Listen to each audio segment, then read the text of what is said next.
رسول صلی اللہ علیہ وسلم نے فرمایا، جس شخص کو قربانی کی وصیت ہو اور وہ قربانی نہ کرے تو وہ ہماری عیدگاہ کے قریب بھی نہ بھٹکے۔ رسول صلی اللہ علیہ وسلم نے فرمایا، عرفہ یعنی 9 ذی الحج کا روزہ گزشتہ اور آئندہ 2 سالوں کے گناہوں کا کفارہ بنتا ہے۔ رسول صلی اللہ علیہ وسلم نے فرمایا، بدگمانی سے بچو، اس لیے کہ بدگمانی سب سے جھوٹی بات ہے۔ رسول صلی اللہ علیہ وسلم نے فرمایا، جس کی نماز عصر چھوٹ گئی گویا اس کا گھر اور مال سب لٹ گیا۔ رسول صلی اللہ علیہ وسلم نے فرمایا، خیرات کو مت روک ورنہ تیرا رزق بھی روک دیا جائے گا۔ رسول صلی اللہ علیہ وسلم نے فرمایا، تم اہل زمین پر رحم کرو، آسمان والا تم پر رحم کرے گا۔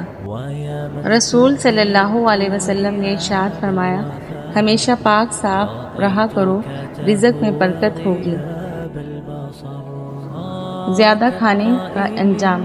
ایک شخص نے رسول صلی اللہ علیہ وسلم کے پاس ڈکار لی تو رسول صلی اللہ علیہ وسلم نے فرمایا، ہمارے سامنے ڈکار مت لو، اس لیے کہ قیامت کے دن سب سے زیادہ بھوکا وہ شخص ہوگا جو دنیا میں زیادہ پیٹ بھرتا ہوگا۔ جزاک اللہ۔